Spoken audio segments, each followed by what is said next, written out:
Today I'll talk about chiral centers. So in several naturally occurring organic molecules, there's asymmetric carbon. It's also called chiral center because it's attached to 4 different substituents.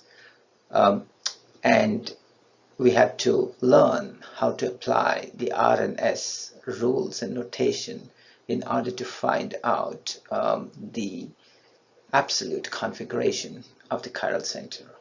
The D and L rules or notation is used for simple sugars as well as for amino acids, and we'll cover that too. So let's start with the R and S rules for absolute configuration of a chiral center. So the first thing that you need to do is first locate the chiral carbon center and list the 4 different substituents attached to it. So once you have listed the 4 different substituents, look at the first atom that's attached to the chiral center. And then you'll list the priority of the 4 atoms attached to the chiral center based on the atomic number. Higher the atomic number, higher the priority. Now, if there are 2 atoms that have the same atomic number, which are attached to the chiral center, in that case, you will look at the atomic weight. Let's take an example of hydrogen. It has 3 isotopes: hydrogen, deuterium, and tritium. So in this case, tritium will have the highest priority and hydrogen will have the lowest priority.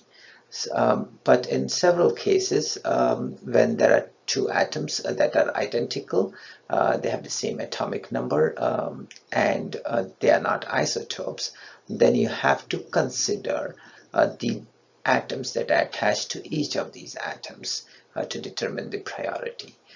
In some cases, you'll also encounter double bonds, like a carbon-carbon double bond. So in this case, the carbon atom needs to be duplicated.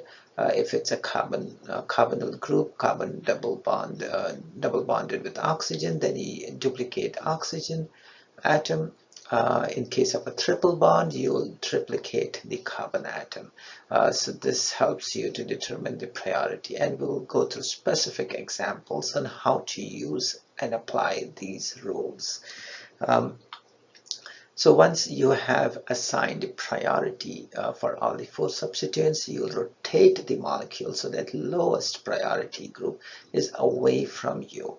And then you will trace a path from the highest priority group to the next, followed by the next. And if the path that is traveled is clockwise, then you label the chiral center as R. So the R is the absolute configuration of a chiral center. But if the path traveled is counterclockwise, then the chiral center will be assigned an absolute configuration of S.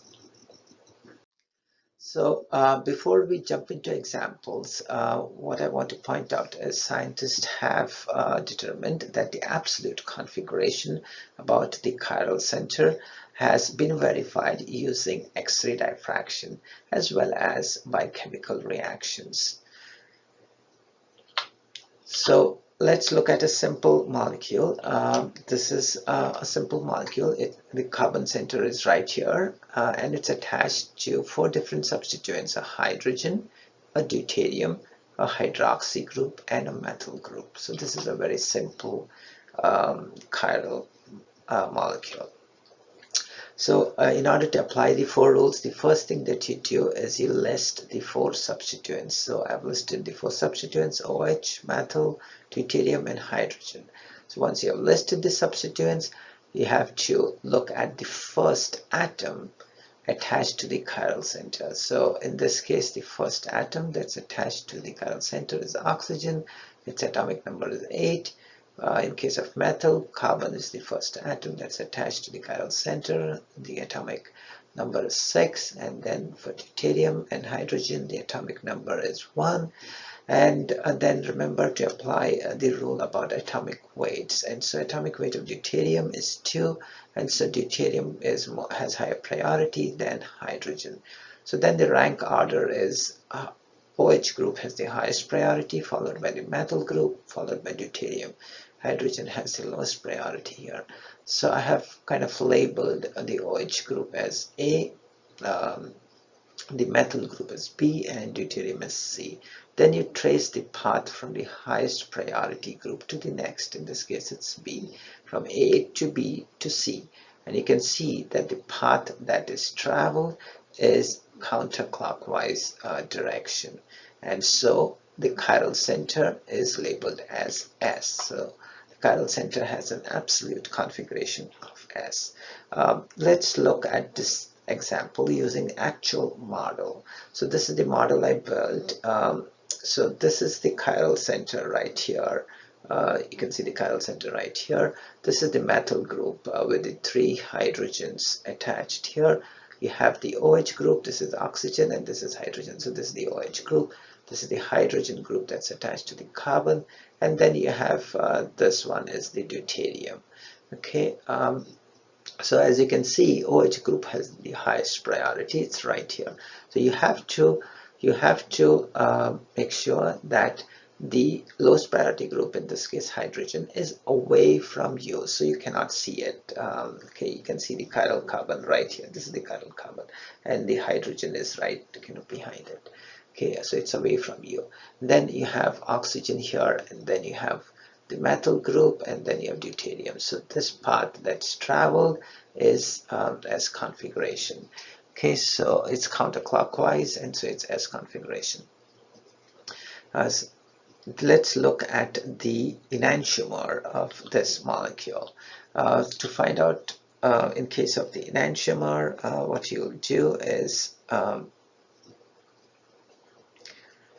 you will follow the same rules, and you'll kind of create the same priority rankings. So the priority rankings still remain the same, and I've kind of switched and made in this.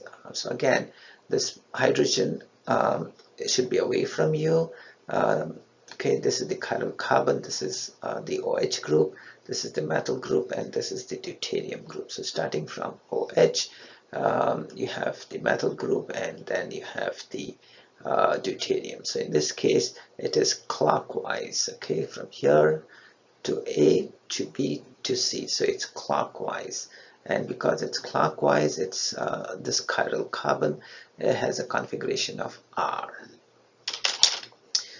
Let's take a little bit more difficult example. This is an amino acid, and so you have a carboxyl group right here, and this is the chiral center right here. So to the chiral center is attached an amino group, a hydrogen, a carboxyl group, and a double bond, also the vinyl group. Okay, label this chiral carbon to have a configuration of S. So let's see whether this is correct. So the way we do is we list all the 4 substituents: carboxyl group, the vinyl group, the amino group, and the hydrogen. Then we look at the first atom that's attached to the chiral center. So the first atom attached for the carboxyl group is the carbon. Atomic number is 6. For the vinyl group, the first carbon that's attached to the chiral center is again carbon, and for the amino group it's nitrogen. It has atomic number of 7, and then you have hydrogen with atomic number 1. So from the first carbon, from the first atom that's attached, we can find out that the amino group has the highest priority, and hydrogen has the lowest priority. We do not know the priority of the carboxyl group and the double bond, because both the first atoms are carbon, and they have the same atomic number. So in this case, we look at the atoms attached to each of these carbon atoms. So let's look at this carboxyl group carbon atom. So you look at the carboxyl group carbon atom, you have a oxygen attached to it, and then you have another oxygen, but this oxygen is attached to a double bond. So recall the rule: if it's attached to a double bond, then you duplicate. So we duplicate this oxygen here. So we have 3 oxygens: 1, 2, 3. 2 oxygens for the double bond, and then 1 oxygen from the OH group. Then let's look at the vinyl group. Okay, so this is the carbon atom that we are looking at, and then we are looking at what it is attached to. So it's attached to a hydrogen and it's attached to a carbon with a double bond. So since it's a double bond, we are going to duplicate this carbon. So we have hydrogen and 2 carbons here. So based on this, oxygen wins. It has a higher atomic number as compared to a hydrogen or carbon, and so carboxyl group has a higher priority than the vinyl group. So the final ranking is amino group highest, followed by carboxyl, followed by the double bond. So you list this amino group as A, and the carboxyl group as B, and the vinyl group as C. And then you trace a path going from A to B to C. So in this case, you can see the path that is traveled from going from A to B to C is counterclockwise. And so the chiral center has an absolute configuration of S.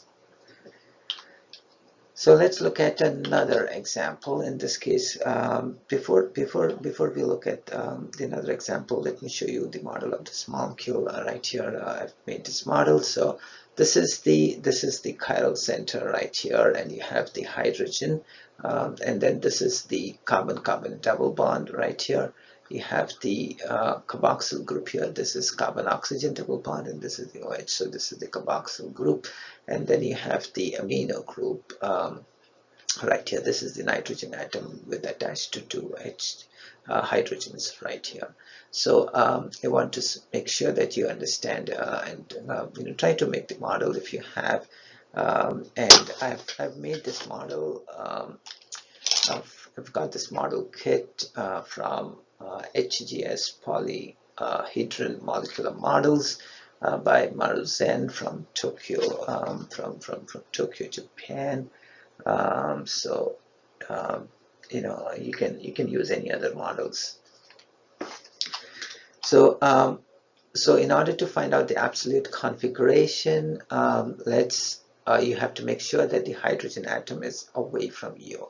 So the highest priority group, remember, is the amino group right here, followed by the carboxyl group, and then followed by the double bond. So let's start from here, and then you go to the go this way. So this will generate a counterclockwise path that's traveled, and because of that, the carbon atom is labeled as S, absolute configuration. Okay, so let's move on to a more complicated chiral molecule. In this case, there are 2 chiral centers, and I have also made a model right here. So there are 2 chiral centers, and each chiral center has a OH group attached to it. So this is the OH group right here, and this is the OH group. You can see that the OH group is below the carbon atom, whereas this OH group is above this carbon atom. So the 2 OH groups are opposite sides of the ring. One is above, one is below, and it's called the trans isomer. And both are chiral because they are attached to 4 different substituents. And we will take, we'll see how to assign the absolute configuration for one of the chiral atoms. Both the chiral atoms have the same configuration, and you can try the second one. But let's focus on the first one. So let's start with listing the 4 substituents. In this case, you have the OH group, you have the hydrogen, and then the substituent, third substituent that you need to list is the CH2, CHOH, and CH2 group. So this is what I've listed right here. The 4th substituent will be CH2, CH2, CH2. So this is the 4th substituent. Okay, what we are going to do is, once we have listed all the 4 substituents, we are going to see list the atom that's directly attached to the chiral carbon. So for the hydroxyl substituent, oxygen atom is directly attached. For this particular substituent, the carbon atom is attached for this substituent, again, a carbon atom is attached, and then you have the hydrogen atom. So from the first atom that's attached to the chiral center, the OH group has the highest priority, and the hydrogen has the lowest priority. We do not know the priorities of these two groups because they are attached only to the carbons, and they have the same atomic number. So because of that, you have to look at the atoms that are attached to each of these two carbons. So let's look at the first example. So to this particular carbon, two hydrogens are attached and one carbon. So we list it as H, H, and C. For this particular carbon, two hydrogen and one carbon is attached. So again, we list as H, H, and C. So these are identical. It does not help us to give priority to either of the substituents. So we then go to the second carbon atom. Okay, so what carbon atoms are attached to the second carbon atom? So in this case, we have a hydrogen attached to this carbon atom, a OH group, and a carbon. So we list it as HOC. Whereas for this particular carbon, we have two hydrogens attached and a one carbon attached. And so we list this as HHC.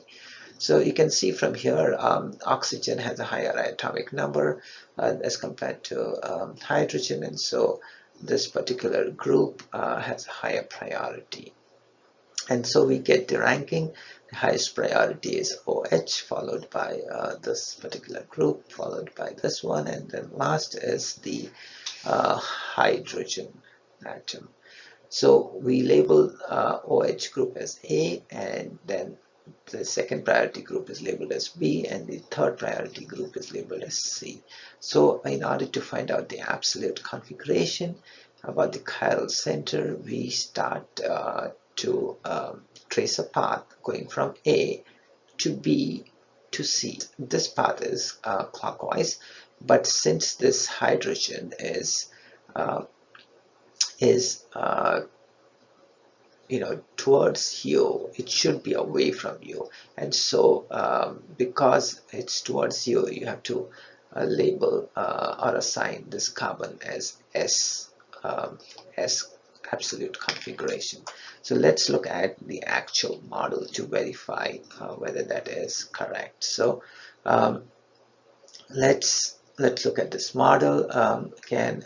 So this is the OH group right here, and you have OH group right here, and you have a OH group right here. This has the, let's look at the or assign absolute configuration at this carbon. So I've kind of faced this model this way. The hydrogen is facing away from you. This is the OH group, and then this highest priority followed by this side, which has the second highest priority, and then this side has the third highest priority. So A, B, and then you have C. So you look at this, you travel from right here and you go to this one, and then you go here. So this is basically S configuration.